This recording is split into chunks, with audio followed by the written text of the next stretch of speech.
तमसोमा ज्योतिर्गमय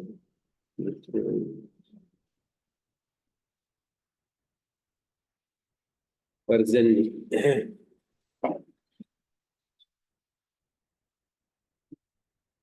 पर्जन्यस्त्रिपेराद्यंत विपरीतस्य त्रिप धातु जो आदि अंत विपरीत करके तरपयिता जन्य है।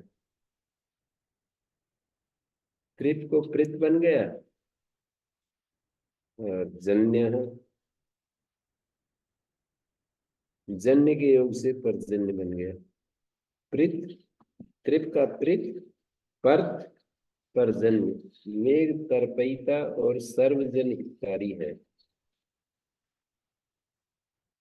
तरपयिता व जन्य, जन्य का मतलब सब जन का, सब जनों के लिए हितकारी को जन्य बोलते हैं, जन्य बोलते हैं। जनेभ्या हितकारी जन्य।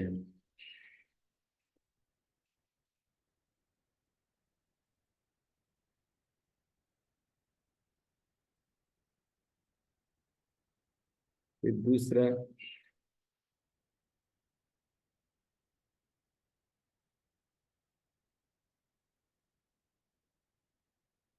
दुष्काल आदि के जीतने में उत्कृष्ट है।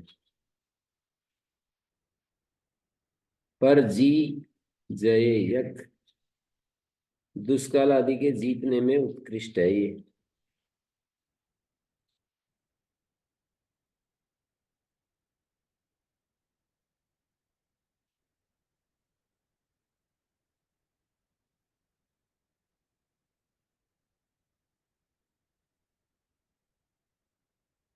परो जेतावा,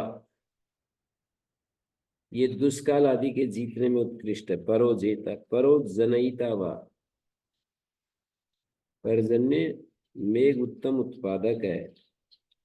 परमनि उत्तम जनयिता, प्रार्जयिता व रसानाम, ये वृक्ष आदि में रस को पैदा करने वाला है। प्रार्जयिता रसानाम, रसों का पैदा करने वाला। रस ऐसा भवति। विवृक्षान हन्ति उत हन्ति रक्षसो विश्वम विभाय भुवनम महावधात उतानागा उतानागा ईशते वृष्ण्यावतो यत्पर्जन्य स्तनयन हन्ति दुष्कृता विहन्ति वृक्षान हन्ति उत विहन विवृक्षान हन्ति, वि हन्ति इधर आ जाएगा, वृक्षान, ये मेघ जो है अश्निपात से वृक्षों को विनष्ट करता है। विहन्ति च रक्षांसी, और पापी मनुष्यों को भी मारता है। विवृक्षान हन्ति, वृक्षों को मारता है अश्निपात से। और हन्ति रक्षसो, और इनके ऊपर भी बिजली पड़ जाती है, पापियों के ऊपर भी, ऐसा कह रहे हैं। हन्ति रक्षसो विश्वम विभाय भुवनम दुस् महावधात, और महावधात विश्वम भुवनम विभाय, इसकी भयंकर जो महावध गड़गड़ाहट है, संपूर्ण प्राणी विश्वम भुवनम विभाय, सारे प्राणी डरते हैं। उत अनागा विष्ण्यावता ईसते, जहां तक निरपराध मनुष्य भी इस वृष्टि करने वाले मेघ से डर कर दौड़ता है। वृष्ण्यावता सर्वाणि च अस्मात् भूतानि बिभ्यति महावधात् महान ही अस्य वधः। महावध शब्द का अर्थ कर रहे हैं महान ही अस्य वधः। अपि अनपराधो भीता पलायते वर्ष कर्मवता, वर्ष कर्म वाले इस मेघ से अनपराध प्राणी भी डर करके भागता है। वृष्ण्यावत उत अनागा, अनागा मने अनपराध ईसते, वृष्ण्यावत वर्ष कर्मवता। वृष्ण्य, वृष्ण्य का अर्थ है वर्ष कर्म, वृष्ण्य वर्ष कर्म बता है। वृष्ण्य का दीर्घ हो गया, वृष्ण्यावता यत् पर्जन्य स्तनयन हन्ति दुष्कृता। ये शब्द करता हुआ संतर्पक और सर्वजनितकारी में गर्जना करता हुआ स्तनयन अस्निपातों से पापियों को मारता है। दुष्कृता पापकृता हंति। पर्जन्य दुष्कृता पापकृता हंति।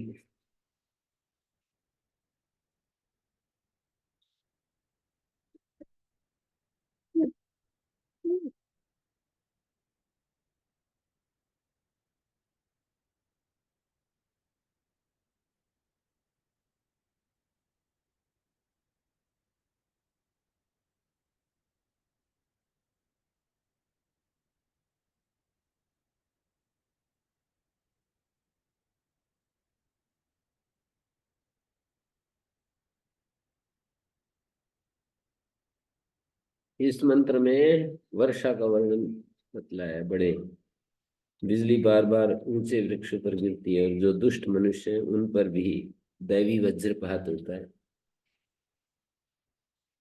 सज्जनों पर ऐसी दैवी आपदाएं नहीं आती हैं, ऐसे कह रहे हैं। हंति दुष्कृत। एक तो दुष्कृत है, हंति राक्षसों, राक्षसों को मारता है ये पर्जन्य। विश्वम विभाय भुवनम, विश्वम भुवनम महावदात।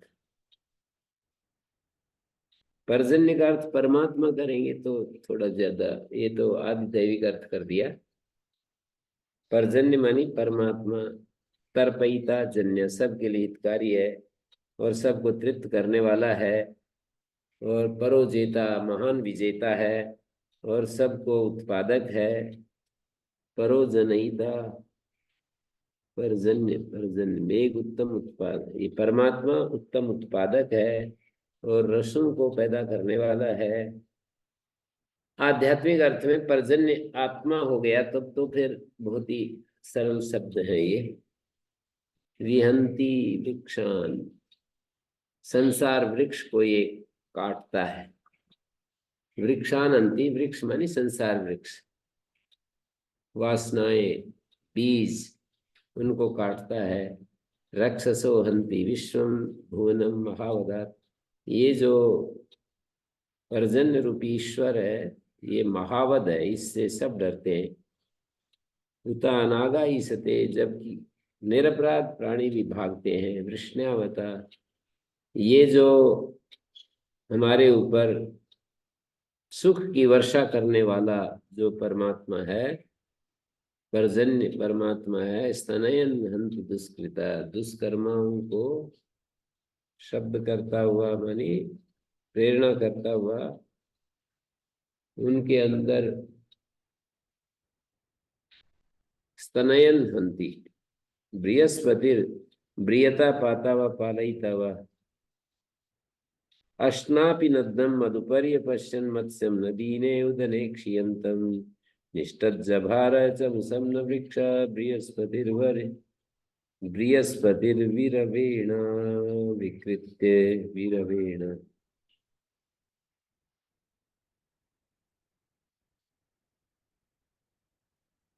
अशन्वता मेघेन अश्नापि नद्धम, असन्वता मेघेन अपि नद्धम बृहस्पति दीने उदनी क्षीयन्तम मत्स्यमिव। नय का अर्थ किव है।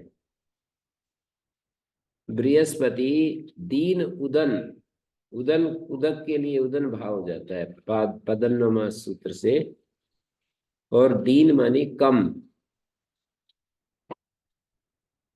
दीने उदनी क्षीयन्तम मत्स्यमिव, मेघ चक्र वायु स्वल्प बल में स्वल्प जल में रहने वाली मछली की तरह सुस्पष्ट भाव से।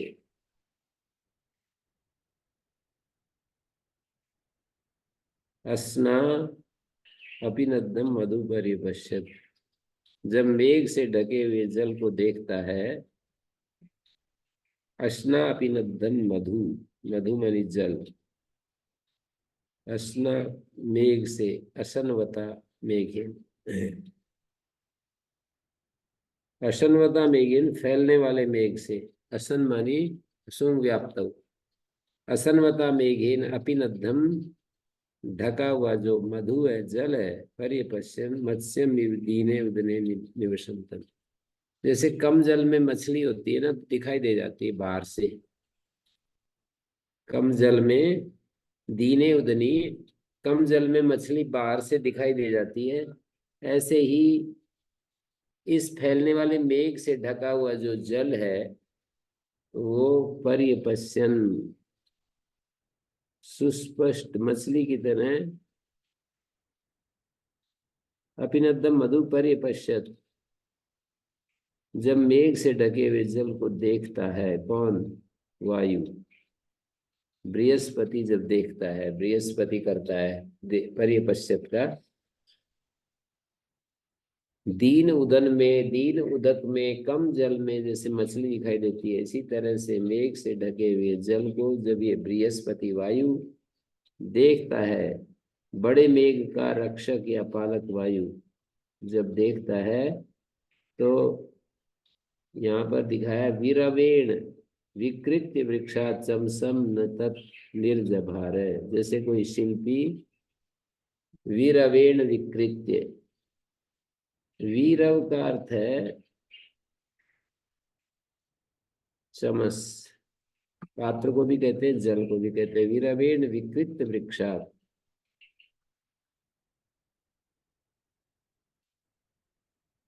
यहाँ पर शब्द है वीरवेण, दीर्घ हो रहा है, छांदस दीर्घ। वीरवेण विकृत्य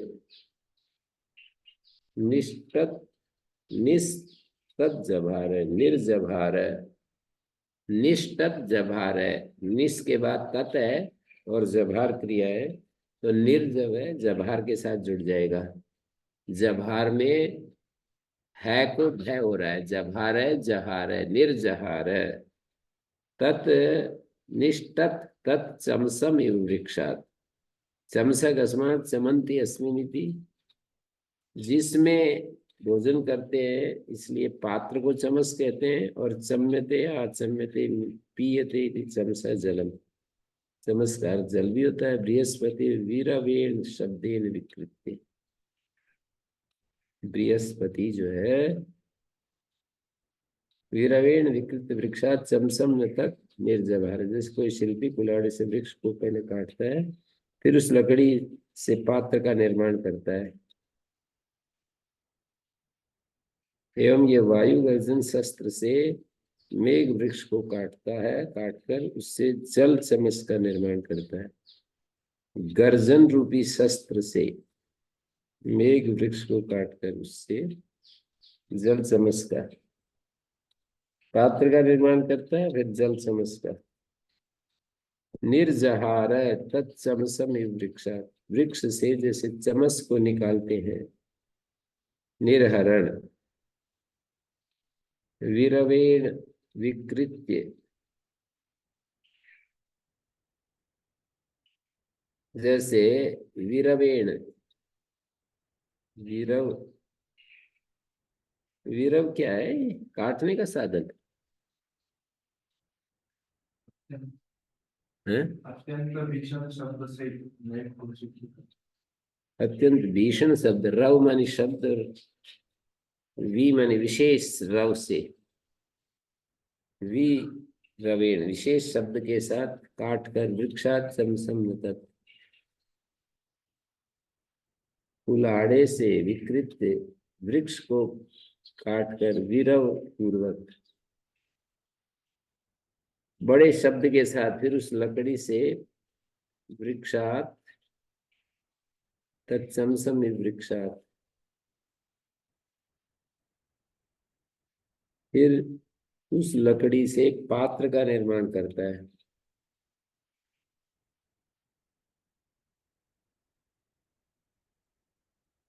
चमसक अस्मात् चमंती अस्मिनिति,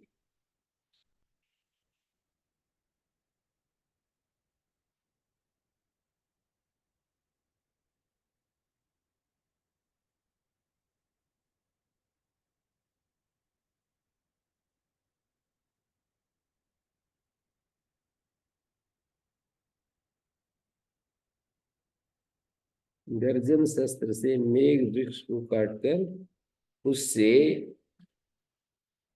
जल चमस का निर्माण करता है।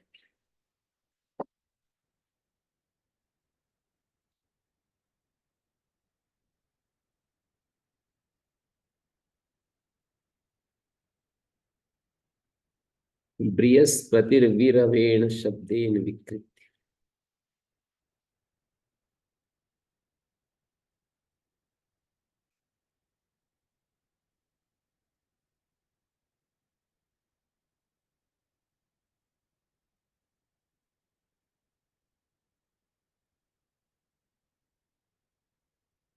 चमन्ति अस्मिन् बृहस्पतिर्वीरवेण शब्देन विकृत्य।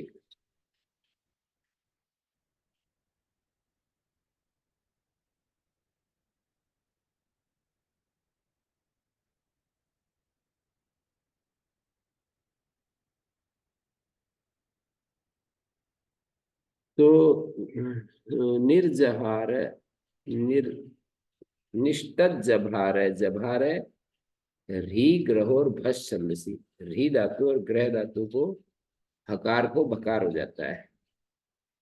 तो निष्ठत, तत् अलग निकल जाएगा, तत् के तय को तय हो रहा है। निष्ठत माने निस, ये सर वो हो जाता है ना, युष्मत् तत् ततक्षुष्वंता पादम। युष्मत् तत् ततक्षु अंतपादम। तय को निश के सय को मूर्धन्य हो गया, फिर स्टू न स्टू निष्ठत। निश शब्द था ना। तो निर्जवार है तत्समसम वृक्षा। जैसे वृक्ष से चमस को शिल्पी निकालता है ना। चमस चमन्ति अस्मिन् बृहस्पति विरवेण शब्देन विकृत। बृहस्पति जो है वायु, बहुत बड़े वायु है ना बृहस्पति, बड़े मेघ का रक्षक या पालक वायु। तो वो बृहस्पति जो वायु है, बृहत शब्द के द्वारा उसको काटकर विकृत हुए।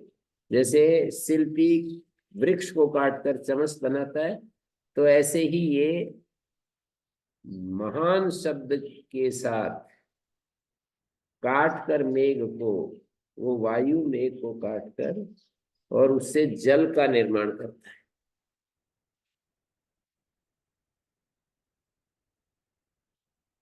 जल चमस का निर्माण करता है।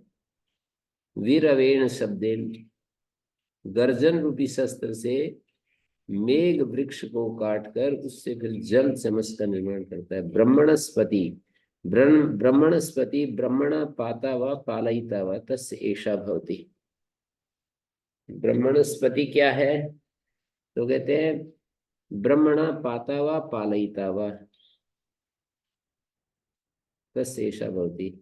मेघ जल का रक्षक ब्रह्मणस्पति और पालक वायु,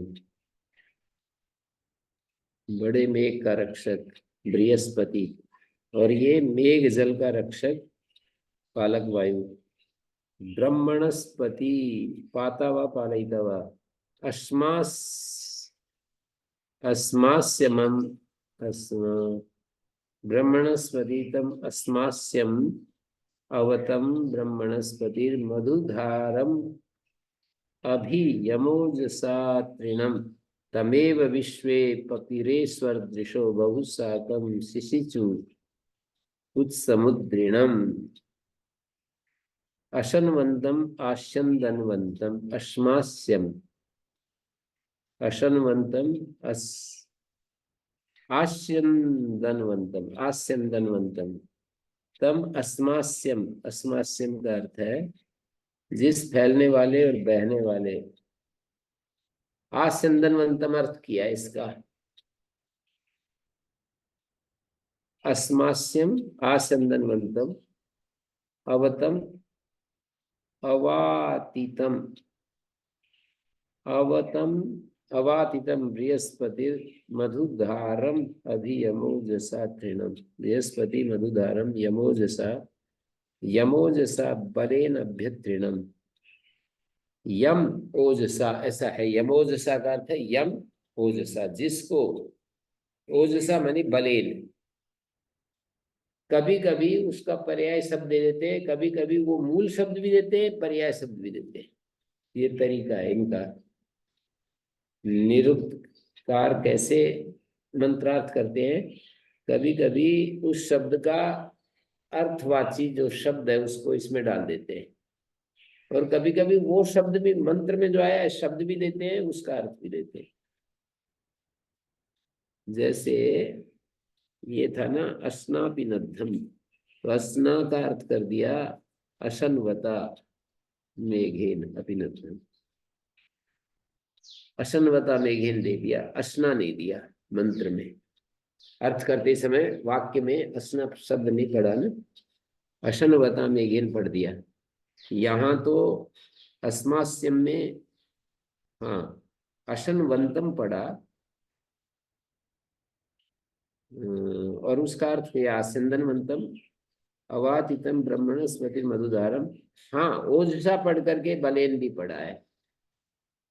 अस्मास्यम तो नहीं पढ़ा, असनवंतम अर्थ पढ़ दिया, और असनवंतम का अर्थ खोल दिया आसंदनवंतम, और अवतम अवातितम, गुरु भार से नीचे गए हुए अवातितम, ब्रह्मणस्पति मधुधारम, मधुर जल के धरता मेघ को ओजसा अभ्यतृणत, अपने सामर्थ्य से बरसाता है। ओजसा अभ्यतृणत तमेव विश्वे स्वरदृशा पपीरे, उसी जल को समस्त सूर्य किरणें पीती हैं। तमेव विश्वे स्वरदृशा पपीरे, उसी जल को सारी समस्त सूर्य किरणें पीती हैं। बहुशाकम उद्रीणम उत्सम शिशिचु, फिर जल वाले मेघ को सहस्त्र गुणित करके बरसाती। बहुशाकम उद्रीणम उत्सम,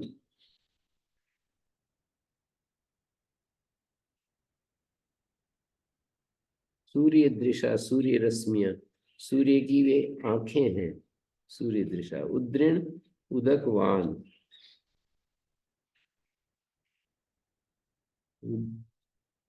उद्रीण उद्री उदकवान, ओजसा अभ्यतृणत, अपने सामर्थ्य से बरसाती है। अभ्यतृणत त्रिहीन स्वयं, मधु मधुर जल के धरता मेघ को अपने सामर्थ्य से बरसाती है। तमेव विश्वेश्वर दृशा पपीरे, उसी जल को समस्त सूर्य किरणें पीती है। सभी सूर्य किरणें पीती हैं। पपीरे, पपे पपाते पपीरे, पा धातु का तीन अर्थ वाली आत्मपद हो गया। तमेव विश्वेश्वर दृशा, सारी किरणें स्वर दृशा, स्वर दृशा यहाँ पर सूर्य दृशा, सूर्य दृशो बहु एनम सह सिंचन्ति, बहुशाकम बहु एनम सह सिंचन्ति उत्सम उद्रीणम उदकवंतम। उद्रीणम माने उदकवंतम, उत्सम उद्रीणम उत्सम उद्रीणम उदकवंतम। तमेव विश्वेश्वर दृशा, सूर्य दृशा सूर्य किरणें, सूर्य की आंखें किरणें आंखें पपीरे पीती हैं। बहुशाकम उद्रीणम उत्सम शिशिचु, और फिर जल वाले मेघ को, बहुशाकम उद्रीणम, उद्रीण माने जल वाले मेघ को सहस्त्र गुणित करके वो किरणें बरसाती हैं। उत्सम सहस्त्र गुणित करके जल वाले मेघ को 1000 गुना बढ़ा करके बरसाती। इस मंत्र को दर्शाए सूर्य किरणें जिस जल का आकर्षण करती है फिर सहस्त्र गुणित बनाकर बरसाती है। कालिदास ने कहा सहस्त्र गुणम उत्सृष्ट मादत्ते ही रसम रवि, रवि जो है इस धरती पर रस को लेता है। सहस्त्र गुणम उत्सृष्टुम, 1000 गुणा बढ़ा करके उसको उत्सर्जन करने के लिए। उत्सम का क्या अर्थ किया? उत्सम, उद्दीर्णम है, मेघम। मेघम।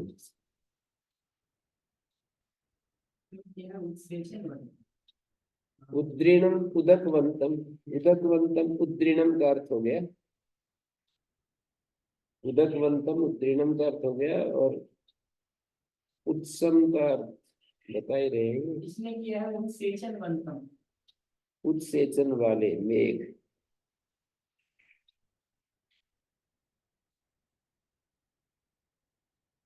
दुर्गाचार्य ने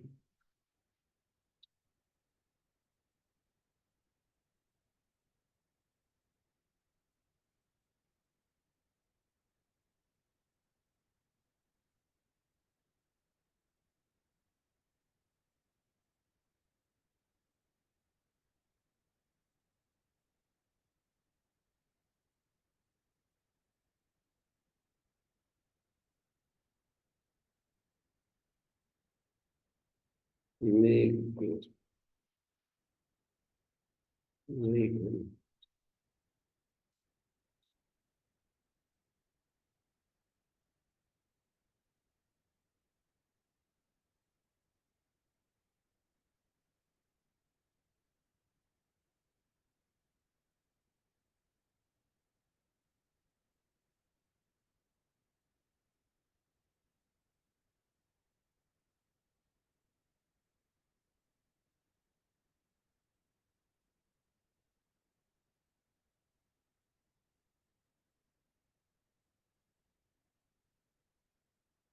तो ये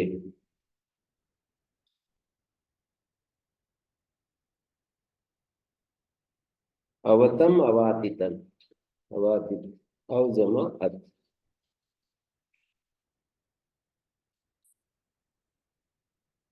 क्षेत्रस्य पति दूसरा पाद से होता है। क्षेत्रस्य पति क्षेत्रम क्षीयते व निवास कर्म तस्य पाता व पालयिता व। खेती की रक्षक वायु, अलग अलग वायु होती है ना। खेती की रक्षक वायु पूर्व से न पश्चिम से पूर्व की तरफ बहती है तो खेती की रक्षक वायु कही जाती है, और पूर्व से पश्चिम में जाती है तो वो वर्षा लाने वाली वायु होती है। मेघ की रक्षक वायु बृहस्पति है।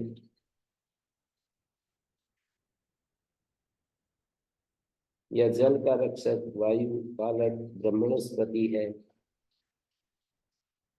क्षेत्र से पतिना वयम हितेनैव जयामसि गामश्वं पोषयित्वा सैनो मृणा, सैनो मृणाति ईदृशे। जयामसि में कौन सा सूत्र लगा है? जयामसि। क्षेत्र खेती की रक्षक वायु, खेती इसके आश्रय से मनुष्य का निवास है। इसी वायु को यजुर्वेद में शश कहा। ये वायु खेतों में कूद कूद कर चलती है। ऐसी वायु के चलने से खेती कूद कूदती पड़ती है। वयम क्षेत्र से पतिना, हम क्षेत्रवती वायु के द्वारा हितेन इव जयामसि, सुहितकारी मित्र के सहाय से उत्कर्ष लाभ की तरह उत्कर्षता को प्राप्त करें। जयामसि हितेन इव, हितकारी मित्र के समान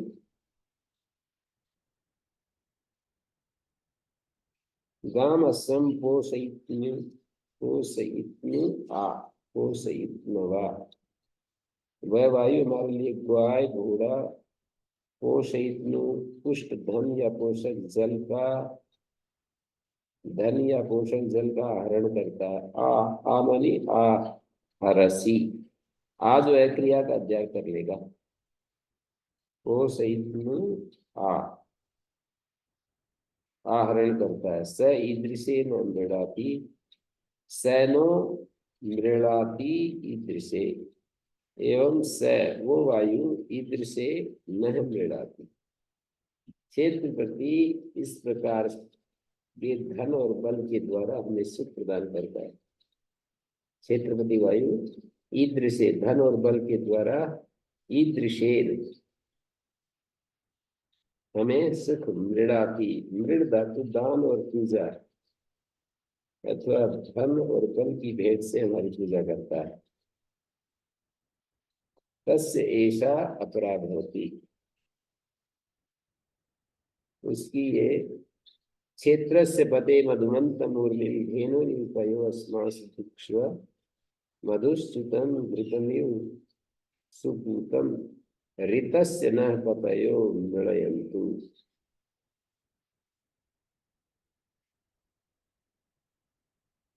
क्षेत्रस्पदे क्षेत्र रक्षक वायो मधुमंतम ऊर्मिम धेनुरिव, धेनु पयाई, जिस प्रकार पुष्कल दूध देने वाली गाय मधुर दूध को दोहती है, धेनु पयाई, जैसे दूध को दूहती है, मधुमंतम ऊर्मिम अस्मासु एवं दुग्ध समान मधुर रस धारा को हमारे अन्नों में दोहन करो। भुक्ष्व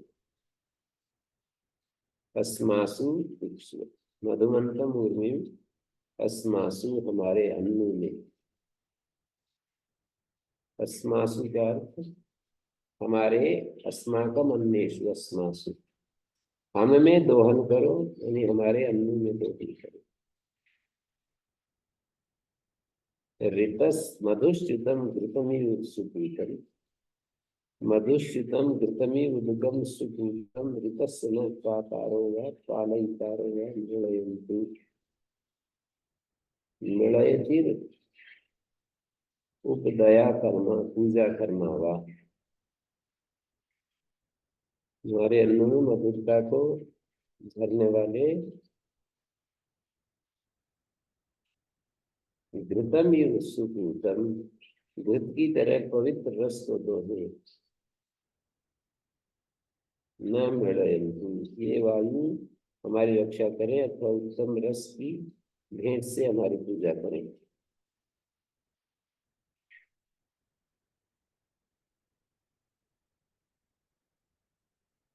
ये वायु जो है हमारी रक्षा करें, मृळयन्तु,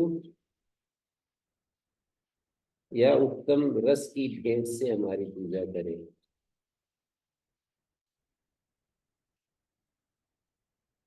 इस मंत्र में कामना प्रकट की गई कि क्षेत्रपति वायु हमारी खेती में दूध के समान मधुर, प्रचुर मधुर रस को भरने वाले, भक्षण करने पर परिणाम में मधुरता को देने वाले और दूध की तरह पवित्र रस को स्थापित करें।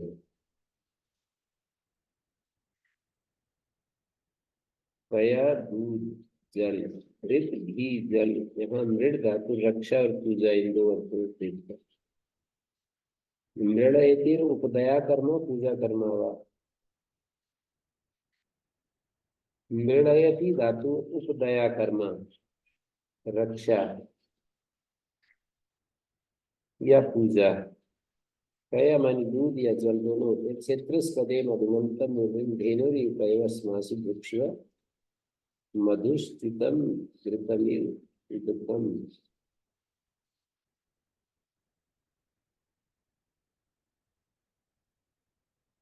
ऋतस्य पतया, अपने में जल को धारण किए हुए क्षेत्रस्थ वायु, ऋत मानी जल, न मधुश्चितम हमारे अन्नों में मधुरता को झरने वाले, मधुश्चितम, मधुश्रुतम हमारे अन्नों में मधुरता को झरने वाले, घृतम इव सुपूतम, और घृत की तरह पवित्र रस को दोहे, घृतम इव सुपूतम, घृत की तरह पवित्र रस को दोहे, घृतम इव सुपूतम,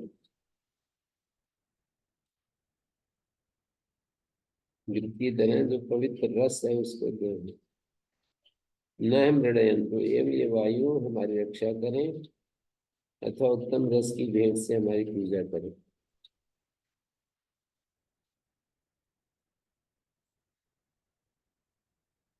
उत्तम रस की भेंट से हमारी पूजा करें।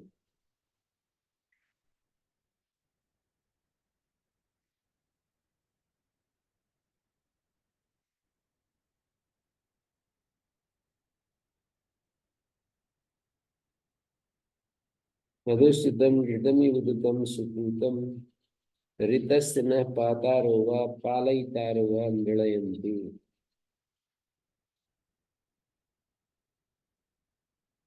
मृळयतिर उपदया कर्म पूजा करना वा।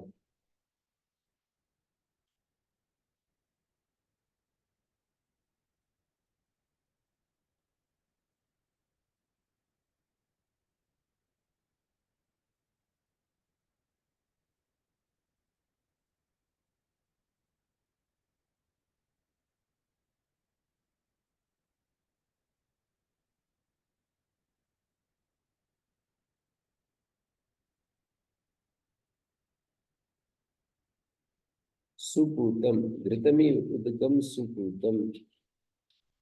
सुपूतम घृत की तरह पवित्र रस को दोहे। ऋतस्य न पातारो ऋतस्य पतया। पतया का अर्थ है पातारा। ऋतस्य न पतया पालयितारा मृळयन्तु सुख देवे रक्षा करें। घृत का अर्थ घी भी होता है जल भी होता है। पुनरुक्ति दोष पर विचार। तद्यत् सामान्यां ऋचि समानाभिव्याहारं भवति तज्जामि भवति तेकं मधुमन्तं मधुश्च्युतम् इति यथा। यहाँ पर मधुमन्तं मधुश्च्युतम् तेत्रस्य पते मधुमन्तं ऊर्मिं धेनुर्विपयोऽस्मासु दुक्ष्व मधुश्च्युतम् घृतमिति। मधुमन्तं भी बोल दिया मधुश्च्युतम् भी बोल दिया, तो ये जामी दोष पुनरुक्ति दोष होता है। मधुमंतम मधुश्च्युतम इति यथा।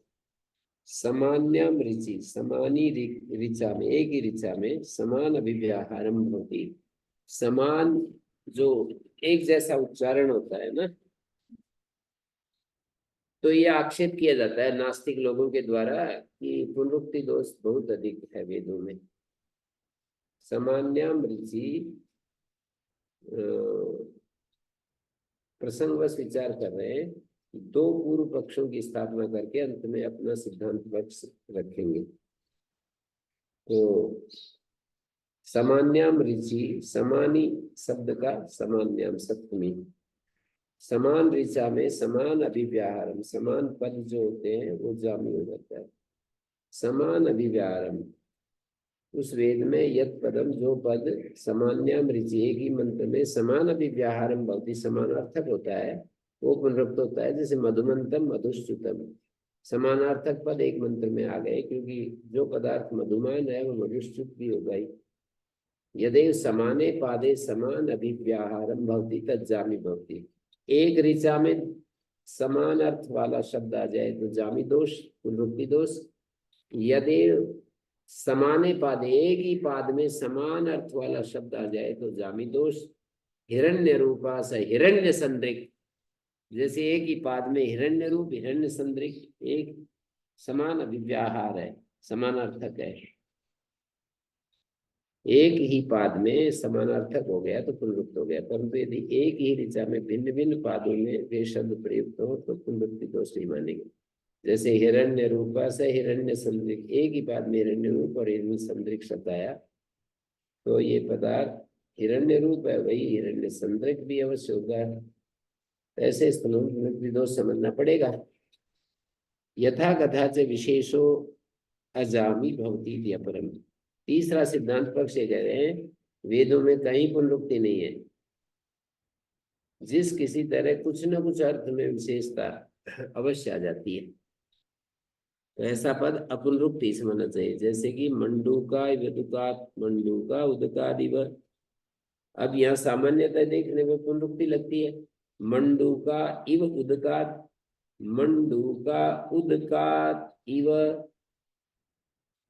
पर ये वचन अर्थ गांभीर्य वाला है। उसे समझने के लिए अर्थ सहित संपूर्ण वेद मंत्र का उल्लेख करते हैं।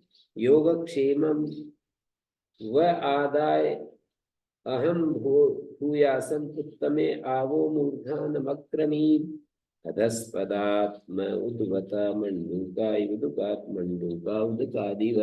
ऐसा मंत्र आता है वेद मंत्र। तो सपत्न घन सपत्न का नाश करने वाले राज विद्रोहियों के प्रति राजा का कथन है, शत्रुनाश करने वाला देवता, यह वह योग क्षेमम आदाय, हे राज विद्रोहियों, मैं तुम्हारे योग और क्षेम को छीन कर, आदाय लेकर, राजद्रोह करने वाले लोगों, मैं तुम्हारे योग और क्षेम को छीन कर उत्तमा भूयासम, उत्तम राजा हूँ। वह मूर्धानम अक्रमीम आक्रमीम, मैं तुम्हारे मुखिया को कुचल डालूं। वह मूर्धानम आक्रमीम, मैं तुम्हारे मुखिया को कुचल डालूं। उदकात मंडूकायु में अधस्पदात उद्वदत, उदकात मंडूकायु, जैसे जल में से मंडूक बड़े प्रसन्न वदन होकर में अधस्पदात उद्वदत, कुछ स्वर से बोलते हैं, एवं तुम मेरे पैरों के नीचे से, अर्थात मेरी आज्ञा में रहते हुए थेष्ट वाणु, वाणी का उच्चारण कर। मंडू का उदकादि, जैसे मंडूक जल में से बोलते हैं, जल के बिना उनका बोलना बंद हो जाता है, इसी तरह मेरी आज्ञा में रहते हुए तुम यथेष्ट वाणी का उच्चारण करो, मेरी आज्ञा के बिना तुम्हारा बोलना बंद है। राज विद्रोहियों को अन्य प्रजा की तरह किसी तरह के नए राष्ट्रीय अधिकार नहीं दिए जाए, उनसे पुराने अधिकार छीन लिए जाए, उनके मुखिया को कुचल डाला जाए और उनकी वाणी की स्वतंत्रता हर ली जाए। उन्हें राजाज्ञा के अनुसार ही सभी सभा समाजों में बोलने का अधिकार हो, उसके बिना उनका बोलना बंद किया जाए। एक स्थान पर तो राज विद्रोहियों के लिए मंडूक की उपमा दी गई। ये वाक प्रतिबंध राज विद्रोहियों के लिए ही है, अन्य प्रजा के लिए वाक प्रतिबंध राज विद्रोहियों के लिए ही है, अन्य प्रजा के लिए। और दूसरे स्थान पर राजा के लिए जल की उपमा दी। जल स्थानीय राजा को आज्ञा के बिना ये लोग नहीं बोल सकते। हिरण्य रूपा से हिरण्य संदर्भ में भी अर्थ की विविधता है। जो पदार्थ हिरण्य रूप है, आवश्यक नहीं कि अन्यों को भी वो हिरण्य की तरह प्रिय दृष्टिगोचर होता हो। शत्रु चाहे कितना भी स्वरूप क्यों न हो, हिरण्य रूपा हिरण्य संदर्भ नहीं होता। शत्रु कितना भी स्वरूप हो, विरोधी कितना भी उत्कर्ष युक्त काम करे, उत्कर्ष युक्त नहीं दिखाई देता। इसलिए पुनरुक्ति नहीं, हिरण्य रूपा से हिरण्य संदिग्ध, वो हिरण्य जैसे रूप वाला, हिरण्य जैसे दिखने वाला है। तो हिरण्य जैसे रूप वाला भी हो कोई और हिरण्य जैसा दिखे भी, ये आवश्यक नहीं। तो कितना भी सुंदर कुरु भी दिखेगा। जो पदार्थ मधुमान है, वो निरंतर मधु को झरने वाला हो, आवश्यक नहीं। धनाढ़ मनुष्य उत्तम उत्तम अनेक मधुर पदार्थों से युक्त हैं, धनाढ़ मधुमान तो है, परंतु मधुर पदार्थों किसी को यदि नहीं दे रहे तो मधुश्चुतम नहीं। धनाढ़ व्यक्ति मधुमान तो है, पर मधुरता युक्त पदार्थों को बांट नहीं रहे तो मधुश्चुतम नहीं। तो विष मधुर तो है, परंतु परिणाम में मधुश्चुतम नहीं है। मधुमान तो है, मीठा है, ये मीठा जहर होता है, इसको खाना इसे नहीं चाहिए, ऐसे किसी ने कवि ने कहा है ना।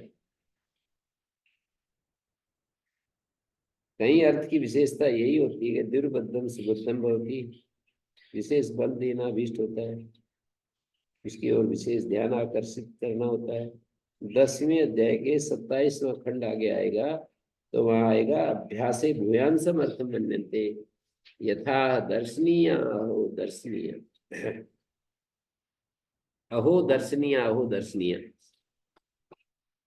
किसी चीज का पुनरुक्ति माने पुनरुच्चारण करते हैं, बार बार उच्चारण करते हैं, तो उसमें अधिक अर्थ कहना चाहते हैं। भूयांसम अर्थम मन्यन्ते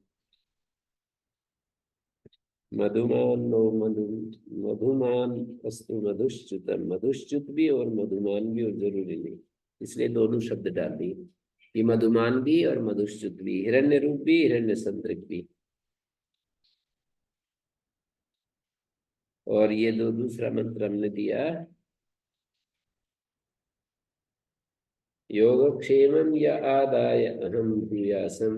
योगक्षेमम व आदाय, तुम्हारे योगक्षेम को लेकर, अहम भूयासम उत्तमे आ वो मूर्धानम अक्रमीम, आ अक्रमीम, उत्तमे वो मूर्धानम आक्रमीम, उत्तम उत्तम भूयासम, योगक्षेमम वादाय भूयासम उत्तम, उत्तम भूयासम, एक एक है ये उत्तम।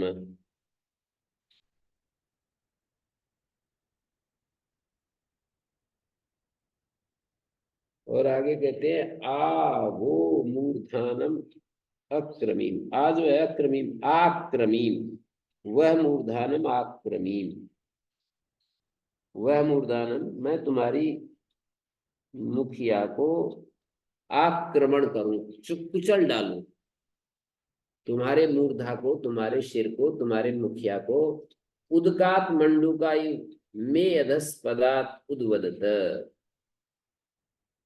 जल से जैसे मंडूक बोलते हैं ना, जल में से मंडूक बड़े प्रसन्न वदन होकर उच्च स्वर से बोलते हैं, ऐसे अधस्पदात, मेरे नीचे रहते हुए, मेरी आज्ञा में रहते हुए यथेष्ट वाणी का उच्चारण करो। अधस्पदात उद्वदत मंडूका उदकादिव, जैसे मंडूक जल में से बोलते हैं, जल के बिना उनका बोलना बंद हो जाता है, इसी तरह मेरी आज्ञा में रहते हुए तुम यथेष्ट वाणी का उच्चारण करो, परंतु मेरी आज्ञा के बिना तुम्हारा बोलना बंद है। मंडूका उदगादिव, उदक के बिना।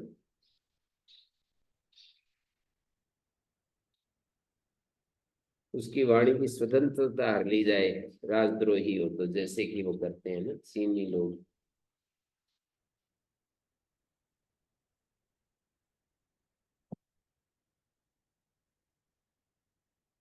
तो ये अभ्यास में अधिक अर्थ कई कई बार दोहराते हैं ना, साफ साफ साफ, तो पुनरुक्ति नहीं है।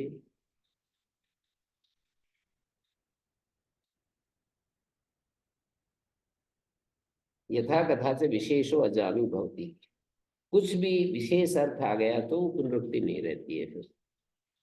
मंडूका उदकात, मंडूका उदकादिव, यहाँ पर ये पुनरुक्ति नहीं है, अलग अलग अर्थ को कह रहे हैं। मंडूका इव उदकात, मंडूका उदकादिव, एक जगह मंडूका इव, इव उपमा दी, मंडूका और एक उदकादिव। ओम शांति शांति शांति।